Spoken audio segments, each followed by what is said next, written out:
Plato pernah mengatakan, apa yang kita lihat belum tentu kenyataan, melainkan terkadang itu hanyalah pantulan semata. Dan perkataan Plato itu benar, bahkan sampai di bawah air. Salah satunya adalah air ini. Kelihatannya normal kan? Tenang, jernih, biasa aja. Tapi seperti ada yang janggal di sini. Garis kabur muncul di tengah air, seolah ada dua dunia yang tidak mau bersatu, menipu mata kita. Ini bukan efek kamera, bukan juga hasil AI. Fenomena ini benar-benar nyata, dan namanya adalah halocline.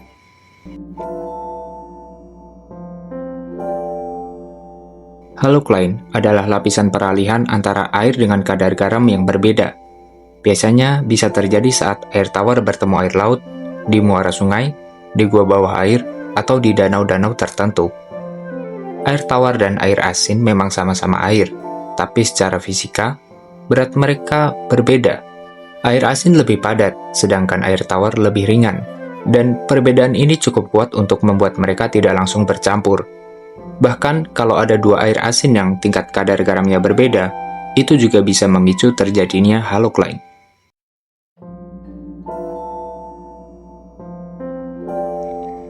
Kenapa halocline kelihatan seperti kabut, kaca, atau bahkan seperti air yang rusak? Jawabannya tentu saja karena cahaya. Cahaya yang lewat dari air tawar ke air asin mengalami pembelokan karena perbedaan indeks bias. Mirip seperti sudutan di gelas air yang kelihatan bengkok, tapi versi skala yang lebih besar. Jadi otak kita bingung membaca kedalaman dan jarak. Maka dari itu, penyelam sering bilang, ini rasanya kayak berenang di dunia glitch. Halocline sebenarnya cuma salah satu dari beberapa jenis lapisan di perairan. Ada juga thermocline, yaitu air dengan pembatas karena perbedaan suhu, dan juga pycnocline, yang berarti batas karena perbedaan kepadatan, yang mungkin akan saya bahas di video lain. Artinya, laut dan danau bukan kolam besar yang tercampur rata. Mereka berlapis-lapis, punya zona dengan sifat-sifat fisika yang berbeda, dan masing-masing punya peran penting untuk ekosistemnya sendiri.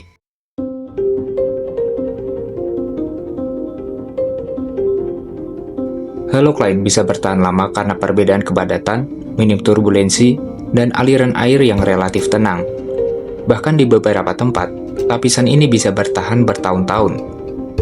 Lalu, apa dampaknya bagi ekosistem? Yang jelas, halocline berfungsi sebagai pemisah dua dunia makhluk hidup.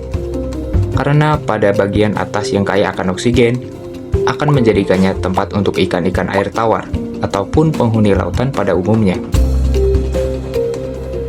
Sedangkan pada bagian bawah dengan kadar oksigen lebih sedikit dan lebih asin, akan menjadikannya rumah bagi beberapa mikroorganisme unik, seperti bakteri sulfur, beberapa archaea, dan mikroba kemosintetik.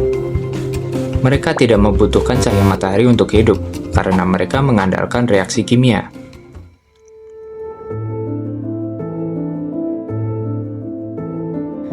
Sebenarnya, halocline tidak berbahaya bagi manusia, tapi bagi penyelam yang masih pemula, halocline bisa aja berbahaya, karena bisa menyebabkan penglihatan terdistorsi, arah terasa membingungkan, dan kedalaman air jadi sulit diperkirakan. Jadi, walaupun kelihatan tenang, lapisan ini tidak boleh diremehkan. Fenomena ini membuat kita sadar akan satu hal. Alam nggak selalu keras dan bising. Kadang mereka justru absurd, diam, dan membingungkan. Dan menariknya, konsep dua perairan yang tidak langsung menyatu sudah dibicarakan dalam konteks yang lebih luas. Menariknya, fenomena seperti halocline ini punya kemiripan dengan sesuatu yang sudah lama disebutkan dalam Al-Quran. Dalam Quran Surah Ar-Rahman ayat 19-20, disebutkan bahwa ada dua perairan yang mengalir dan bertemu. Namun, di antara keduanya terdapat barzakh, sebuah batas yang tidak dilampaui. Dan juga, di Quran Surah Al-Furqan ayat 53, dijelaskan tentang dua perairan. Yang satu tawar dan segar, yang lain asin dan pahit, dengan batas yang memisahkan keduanya. Sedangkan dalam sains modern, kita tahu bahwa air tawar dan air asin memiliki kepadatan dan salinitas yang berbeda. Saat bertemu, mereka tidak langsung menyatu, melainkan membentuk lapisan transisi alami yang kita sebut sebagai HoloCline itu sendiri. Batas ini bukan dinding fisik, melainkan hasil dari hukum alam yang menjaga dua perairan tetap berbeda untuk sementara waktu. Menarik melihat bagaimana teks keagamaan menggambarkan fenomena alam, dan sains membantu kita memahami bagaimana mekanismenya bekerja. HoloCline mengingatkan kita bahwa bahkan sesuatu yang kelihatannya sama, bisa punya dunia berbeda di dalamnya. Air yang tenang, menyimpan lapisan yang tak terlihat. Dan semakin kita mempelajari alam, semakin kita sadar, mereka bukan cuma indah, tapi juga penuh keteraturan dan keharmonisan. Terima kasih sudah menonton sampai di detik ini. Ini adalah beberapa sumber yang saya gunakan dalam video ini. Silahkan like dan subscribe kalau kalian suka, dan tentu saja itu akan membantu channel kecil ini untuk terus berkembang.